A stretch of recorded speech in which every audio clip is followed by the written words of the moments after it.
अवसर जो आया वह एक महापुण्य अवसर था, संयोग था। मैं गायत्री मार्ग में था नहीं, परिचित था इस मार्ग से। तो मेरे गांव के, जो सहरसा के पास पंद्रछिया गांव है, एक दत्त परिवार के व्यक्ति थे, डॉक्टर होम्योपैथ के। वो गुरुदेव के शिष्य थे और उन्होंने और मेरे एक चाचा डॉक्टर नरेंद्र वर्मा, इन लोगों ने सूचना दी कि एक यज्ञ हो रहा है बिहार के खगड़ा किशनगंज में, 51 कुंडी गायत्री महायज्ञ, जिसमें कि गुरुदेव और आदरणीय लीलापति शर्मा जी पधारेंगे। मुझे कहा गया कि चलना है देखने के लिए। उत्सुकता बस मैं उन लोगों के साथ, दत्त जी के साथ वहाँ से, सहरसा से वहाँ गया।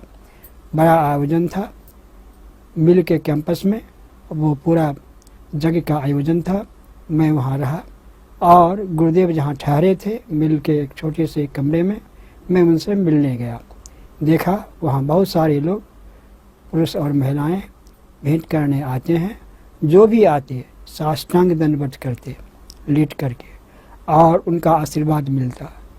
मैं तो नया गया था, मुझे क्या पता कि मैं जिनसे मिल रहा हूँ वो महामानव ही नहीं, अवतारी पुरुष हैं।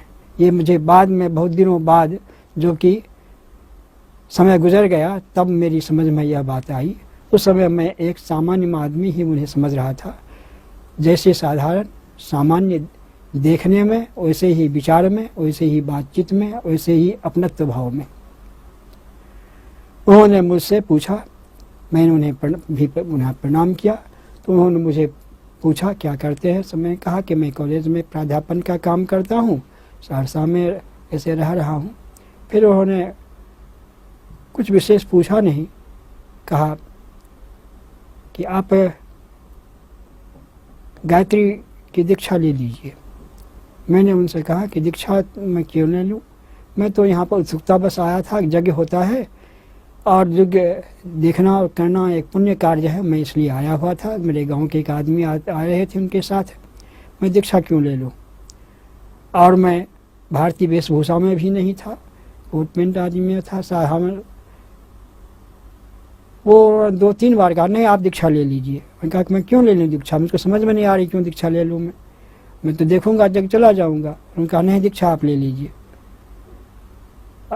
अचानक मेरे मन में यह बात आई कि मैं सहरसा, पूर्णिया और दरभंगा, इन तीनों का जो मिथिलांचल क्षेत्र है, इसमें दीक्षा का कार्यक्रम कुलगुरु देते हैं। गायत्री की दीक्षा भी देते हैं, लेकिन विशेष लोगों को 10 महाविद्या में कोई एक दीक्षा कुलगुरु दिया करता है, सब पत्नी दिया करता है दीक्षा यदि विवाह हो गया है। यह बात मैंने उनसे चर्चा की और कहा उन्हें कि मैं तो यूं ही चला आया, मेरी धर्मपत्नी तो साथ में है नहीं, दीक्षा भी मैं अकेले ही लूं तो यह भी ठीक नहीं लगता है। उन्होंने कहा कि मैं आपको दीक्षा दे देता हूं, आप उनको दीक्षा दे दीजिएगा। मैंने कहा यह ठीक नहीं लगता। उन्होंने कहा ठीक ही रहेगा। फिर भी मैंने कहा कि नहीं यह ठीक नहीं रहेगा, हमको ठीक नहीं लगता है। वो गुम हो गए और मुझे लगा कुछ, उन्होंने चुप होकर के कहा था। मैं क्या करूं, अपने आप बोलने लगे। मुझे लगा उनको दुख हो गया। मैंने कहा कि एक बात, कुछ सोच कर मैंने कहा एक बात हो सकती है। हाँ हाँ कहिए कहिए। क्या कहे। हम कहा कि यदि आप उनको उनकी अनुपस्थिति में लिखित स्वस्थ दे दें दीक्षा की, तो दीक्षा मैं ले लूँगा। वो चुप हो गए और क्षण भर सोचा और कहा कि ठीक है हम देंगे दीक्षा, उनको लिखित स्वस्थ दीक्षा की। मुझे नहीं मालूम था कि मैंने क्या कह दिया। बाद में मुझे मालूम हुआ कि लिखित दीक्षा उन्होंने न उससे पहले किसी को दी और न बाद में किसी को। कहा मुझे उन्होंने कि आप अपना नाम, पता, पत्नी का नाम, ये सब कुछ लिखिए कागज़ पर और लाइए। मैंने कलम, कागज़, जो भी मामूली कागज़ और कलम थी जेब में, उन दिनों नीव और रोशनाई ही से लिखी जाती थी, तो मैंने लिख करके दिया उन्हें। उन्होंने जैसे प्रश्न पत्र को टिक करते हैं, टिक लगाया, ऊपर में स्वस्ति लिखा और नीचे में अपना दस्तखत किया, पूरा तिथि आदि दिया और फिर मुझे उन्होंने दे दिया। कहा अब तो आप दीक्षा ले लीजिए कल। कहा कि मैं ले लूँगा दीक्षा। ठीक है, कल ज़रूर दीक्षा ले लीजिए। मेरी संतानों में सबसे बड़ी लड़की है कल्पना दास, और मेरे दामाद मणिकिशोर दास, जो टाटा में जिसको में इंजीनियर थे, आजकल अपना कंप्यूटर का अलग काम करते हैं। वो उन दिनों बीमार हो गए, उन्हें कैंसर हो गया। बम्बई टाटा हॉस्पिटल में उन्हें भर्ती कराया गया, उपचार हुआ, स्वस्थ भी हुए, लेकिन कैसा क्या रहा ये चिंता मुझको वो लगी रही। मैंने गुरुदेव का प्रत्येक दिन जाप किया, मंत्र का, उन्हें स्मरण किया, और जब लौट कर आया तो मैं उन्हें अपनी पुत्री और इन जमाजी मणिकिशोर दास जी को माता जी से मिलने के लिए शांत कुंज चला आया। माता जी ने उन्हें देख करके कहा, नहीं अब ये ठीक रहेंगे, कुछ नहीं होगा। मैंने कहा कि आप कहाँ हुआ था उसको जरा छूइए न, गले में उन्हें हुआ था कैंसर। उन्होंने छू करके उसे हाथ से हिला कर कहा कि नहीं कुछ नहीं होगा, अब ठीक रहेंगे ये। मुझे बड़ा भरोसा हुआ।